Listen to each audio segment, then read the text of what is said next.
Today we are talking about 3 ways to level up your styling. All right guys, welcome back to the next video in our wedding day styling series. We are talking about the 3 ways to level up your styling. So the first way that I love to do this is by adding layers and dimension, and this creates shadows and movement throughout the whole flat lay.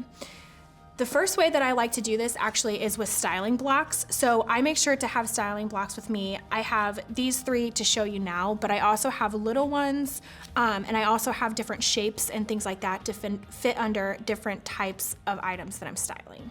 If you don't have styling blocks in your kit, that is totally okay. You can use other items like a lens cap. This works really well just to add elevation, as well as a ring box or a tray. Like I mentioned in my last video, I have trays, so sometimes I'll stick a tray underneath an invite. Adds a pretty detail on top with the tray, but then also adds elevation.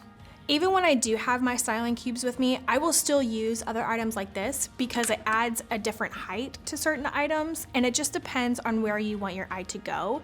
Typically, the highest item is where the eye goes first, and then the lower items kind of spreads throughout. The next thing that I like to do prior to any wedding day is reach out to the florist to see if they can provide extra styling blooms for the flat lays. This makes sure that visually it matches the vibe and the theme of the wedding by having the same flowers that's in the bridal bouquet or the bridesmaids or the centerpieces.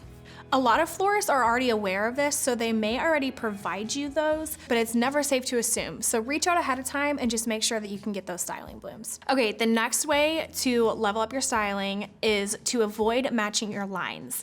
And in general, this is a really big topic that I will deep dive into more later in a movement video for this series.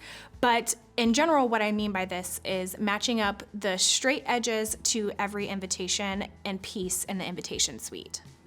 In general, when I'm talking about lines, I'm referring to the edges of each piece of paper in the invitation suite. So you want to make sure you stagger them a little bit, add the height like I mentioned, and that will create a flow and a pattern for the eye to look through. In general, these are just a few easy ways to level up your styling right away. As I mentioned, this is a series, so there's gonna be a lot more videos coming for you guys with styling tips and tricks, so make sure you stay tuned for those. If you like this, make sure you subscribe, like, and I will see you on the next one.